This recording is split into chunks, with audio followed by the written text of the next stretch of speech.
The discussion today is about depression. There are many people that have been depressed for many years, and I get lots of letters. And sometimes they say that I found no meaning in life, no purpose, and you pulled me out of it. I get a lot of letters like that. So that's the only thing I can say. It's not due to genetics. If it was due to genetics, I couldn't pull them out. Does that make sense to you? Now, what is depression? If you live vicariously through another person, let's say you rely on that person entirely, you live and that person dies, you lose your identity because you put your identity in another person, which isn't a good thing to do.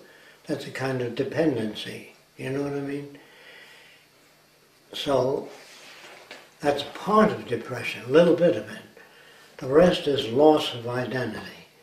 And you can lose your identity if you're brought up with a philosophy of life that doesn't reinforce you.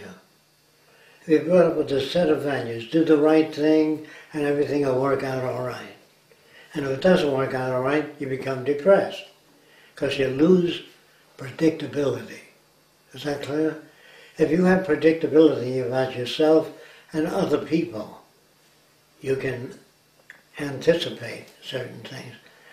But if you have no answers, if you look for answers in your own mind, it isn't exposed enough. There's not enough in schools that give you a way of thinking so you can solve problems. Because it isn't that they don't want to, they don't have it. They've never found a way of thinking that can solve problems. That's why when the businessman retires, he may become depressed because he has no game to play. All his life, say a guy that owns a jewelry store that sells jewelry, and every sale makes him feel good. Then he retires. And he has nothing anymore. He has no identity except sales of jewelry. Do you understand? That's gone. What follows is depression. There are some dogs that have been depressed due to they had a very close relationship with their master. When the master dies, they sat next to the master and wouldn't go away and bark at anybody that would try to take them away. Because their full identification was as a team with their master. They had no identification when the master died. They had no way of looking at it. The difference between humans and most animals don't fear death. They don't even know there is such a thing. But they move away from animals that are larger than they are. That's a reflex. But they don't know what death is, nor do they think of it. So far, any questions? Okay. So a person that asks themselves questions, why did my wife leave me? And they can't figure it out because everything they've done was pleasing. And they don't understand it. That is not necessarily a logical question. Your wife may have left you for many different reasons. That she likes a guy tall with blonde wavy hair, or stocky, or whatever. And if you don't meet that image, she might leave you. The assumption that she won't leave you is what can depress you. Your assumption about the world, surely they won't have another war while they're having a war now. You can't say that. You can say, I'd like to see peace on earth, so you work toward it. But if you hope there's peace on earth, you might get depressed by the next war. See, when people say to me, when will the Venus Project be built? The honest answer is I don't know. I don't even know if we'll get there. But I can't accept what I see, so I try to intervene. Intervening, does that mean we'll have a better world? Not necessarily. Whatever you get is what you get. Do you understand that? The assumptions, surely people can all see the logic of a one global society. No, they can't. That's a major problem.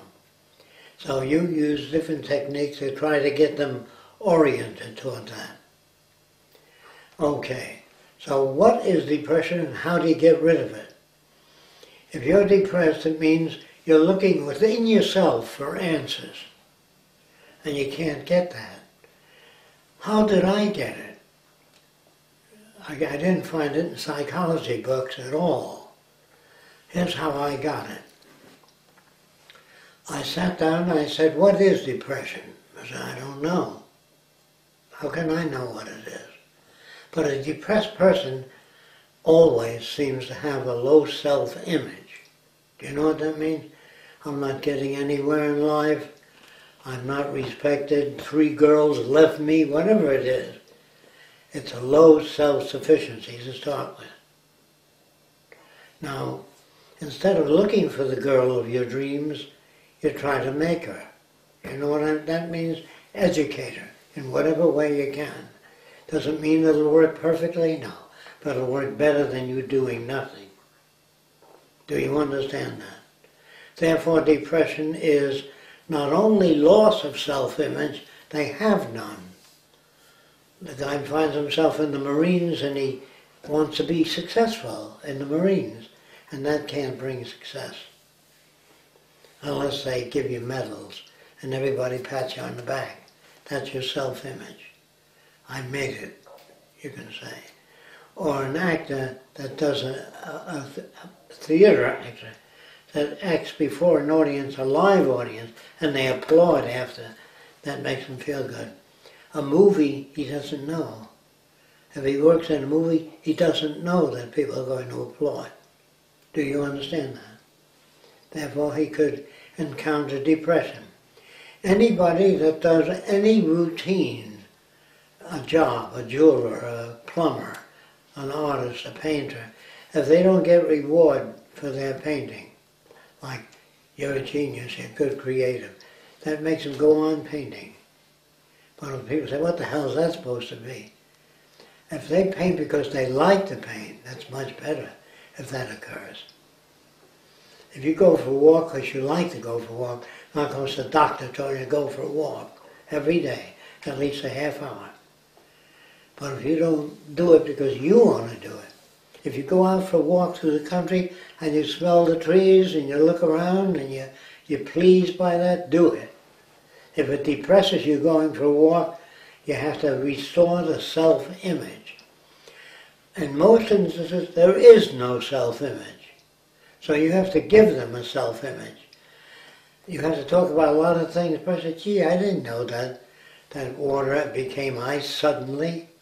I thought it was gradually it became ice. Well, whatever it is, if you expose them to different branches of science, and they begin to find answers that satisfy them, their self-image grows.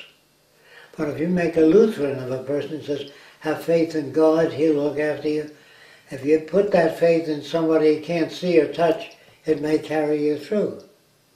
Because you know there's somebody up there that loves you, even though nobody does. That there is somebody up there. That helps some people. But it's not genuine help. Do you understand? Because he says to the minister, what did I do wrong? If you believe in right and wrong, you can get depressed. I must have done the wrong thing. It isn't the wrong thing that you do. It's a less valid thing that you do. It's a less appropriate thing that you do. Do you know what I mean? Not wrong. If you work on something, snap out of that depression. Have faith in yourself and confidence. Well, they might fall, gee, you sound great. But that doesn't take away the self-image. You don't take away the self-image, you add to it. You understand what that means? Whatever the person is. They only have no self-image. They don't know who they are. So they want to take, if you're in pain, that's different. I'm not talking about that. If you have a tumor growing in your lungs and you can hardly breathe, that's something else. That's not depression. That's physical disability. But if you have your health and you feel that you're learning something every day, Don't ever assume that you can fix something, too. You can try to fix it. I'm going to try to fix it. If that doesn't work, you come at it another way. If that doesn't work, say, I can't handle it. I need more information in that area. That's what self-confidence is. The more genuine information a person has in certain areas, people that do feel, I can't get up before 100 people and say something because I worry about whether I'll goof and they'll laugh at me, you know. Here's how you handle that. You never talk to people to win approval. You talk to people to inform. If you were in a building, you were in the hallway, and a big beam fell on fire, you can go in with 1,000 people, say exit as fast as you can, there's a fire, and you don't feel bad about it. Because what you're saying is essential to their well-being. But when you gamble and you say, I don't believe in God at a church meeting, they can all say, what? You know, they're not going to say, how do you account for all this? They don't even do that. If they don't do that, there's no bridge. You have to build a bridge. Even a religious person, when they get a window cranking, they crank it, the window doesn't open, they take it back to the company. They need verification. When they buy something, the guy says, if you buy this window, it's hurricane proof because there's a sheet of plastic between two sheets of glass, so you can't smash it with an object. Now you have to give the person with a low self-sufficiency a high self-sufficiency by giving them a direction, or her, so they don't concentrate on themselves. I've been working all these years and I have nothing to show for it. Did you assume that you would have something? What you have to do is engage in self-image and asking questions. Why am I depressed? Why do I feel insufficient in the crowd? Because I'm hoping the crowd will like what I say. I don't give a shit. If they believe the earth is flat and I find out it's round, I enjoy telling them it's round. If they refuse it, that's their problem, not mine. But if you feel you are unsuccessful in presenting an idea, the assumption that you will be successful is depressing. Do you understand that? That's what makes depression. When you do something and nothing happens. When you row a boat, it doesn't move. If you can get in a boat but you don't know how to use the oar and it doesn't move, you get depressed. When you pull on a string and the motor doesn't start, what the hell, you pull it on until it does start. Or you learn that you might have to change the spark plug. It might have a shorter gap or a longer gap, and you bring the gap closer together so you have a spark. If you don't know those basic things, you can kick the lawnmower. We tend to project living human characteristics into things. Sometimes if your binoculars don't work, you throw them on the couch. You know what I mean? Because you get mad at the binoculars. You give it a personality. God damn it, you should work. I paid $40 for it. That's why it should work. No, you paid $40 and it doesn't work. So you take it back. Or you leave it until you go into town again. But you're throwing it on the couch or the floor doesn't make it work. Sometimes, if there's a loose wire in your TV set, you kick the set and the wire, it'll go on again. And so sometimes that carries on that type of value system. I think I covered everything related to depression.